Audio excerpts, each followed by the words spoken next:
Welcome to Blonde Cards and Crafts. Let's make something together. Hello crafter, welcome to my channel. If you're new here, welcome back if you're a subscriber. Today I'm going to make a pillar style card. It's going to be a large 8x8 card when it goes into an envelope. And I'm using the products from Love from Lizi. It's the Ballet Christmas November kit. And I have everything here ready for you to see. Just don't forget that the measurements and product links that to products I'm using are all in the description below, as well as my previous cards. You can find them down below. So I have two pieces of white cardstock here. I have already folded and burnished them, but I'm going to go through it with you now. So this piece measures, it's 11 by 8 inches, and I have a couple of score lines on it. I've scored this one at 1, 2, 3, and 4. And then this side where we started our scoring, I have taken a tiny little strip off the end, literally 1/16 is all I've taken off that edge.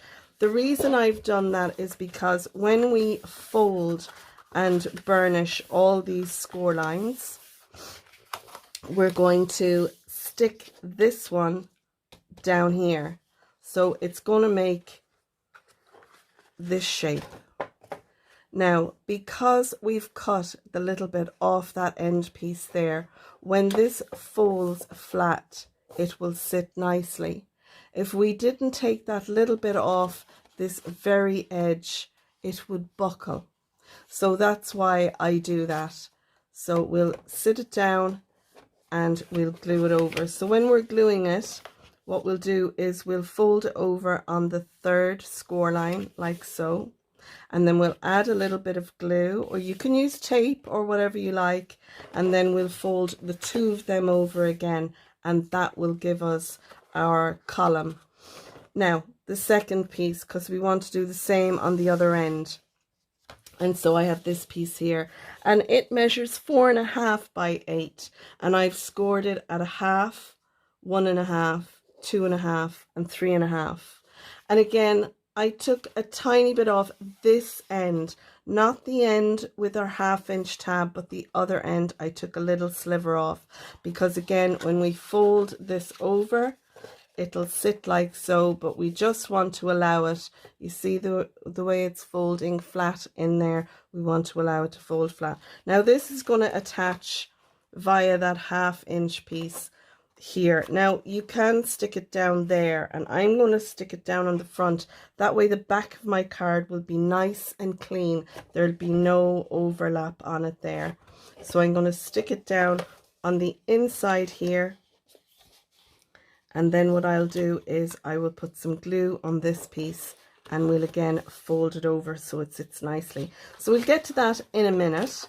I want to go through all the other pieces that I have with you first. So I want to embellish these pillars, and I have 6 because you'll have 1, 2, 3. And I'm not going to do the back here, but if you wanted to do another pillar across the back here and here, you can do. If you want to do that, then you'll need 8. I'm not, so I'm only going to use 6. I have them already done here, but I just left this one for you to see. So this piece is 7 3/4 by 3/4 of an inch, and then this one is 7.5 by 1/2 an inch. And I have put this through an embossing folder. I just embossed a large sheet of white cardstock and then cut it up as I needed it. They're going to sit on the top like so. So we'll have one in here, one here, and one on the outside. I've this piece then, and it measures 6 3/4 by 3/4 of an inch, and then this piece measures 6.5 by 1/2 an inch. This is going to go on the back, and it's going to sit across the back here like so. So if you're putting your 2 strips on the back, then you'll need to make this shorter, or you can leave it out.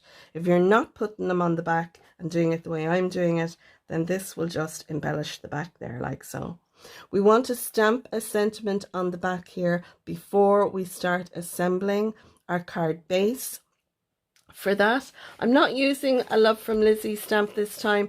I'm using one, it's Colorado Craft Company, and this I got free in a magazine, and I love this one. Have a very Merry Christmas, and it's a nice large size, so I'm gonna pop that down there. I'm going to stamp it down there. But I loved this one, Merry Everything and Happy Always. I thought that was fab as well. And it's a nice size stamp, so I'd get away with it on this card. But yeah, I got that in a magazine. Normally I write it on the back which magazine it's from. I can't remember now myself, but it might come back to me. If I remember, I will put a link in the description to that stamp if I can find it available anywhere. Okay, so next thing I want to show you is this. It's a piece of acetate. Now this piece of acetate, it measures 6 3/4 by 7 3/4. And I'm going to pop this up. It's going to sit up on my columns like so. And then we'll have, once they're on there, I'll then take my little strips and I'll pop them down, and it'll cover that up. So it'll sit nicely on there like this, and then this will sit down on top of it and hide it. So that's going to be on the front. Behind my acetate, we got some of this netting, and it's a sparkly netting. Lizi put in 3 pieces, a gold, a white, and a clear, or a silver. A gold, a white, and a silver, I think it is. And I'm going to pop that in there like so. So that'll sit on there like that. That'll sit down there like that. I've got some ephemera pieces. I'm going to pop a Christmas tree in there. Before I pop that down, and my sparkly mesh, I'm going to ink blend using some Distress Oxide inks. I'm going to kind of put a little halo behind my Christmas tree to make it lift forward. And then onto my acetate, I've got my little mouse, my Chris mouse, and I have another one here, and I'm going to have them set on there like so. And then I took the sentiment from the add-on stamp set, this one here, and it says Merry Christmas. And what I did was I stamped that down and I cut it out in the shape of a speech bubble, and I'm going to pop that down there like that. So it's like as if he's saying up to our little Christmas fairy, Merry Christmas. So I thought that would be cute. Yeah, so that is basically how our card is going to look, and it's going to look fabulous. So let's go ahead now. I'm going to do some ink blending, some stamping, then some assembly. So sit back, relax, and enjoy the rest of this card make.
And there we go. There is our finished card, and I hope the camera is doing it justice. And I'm sorry about my light shining down, but it's quite a dull day here.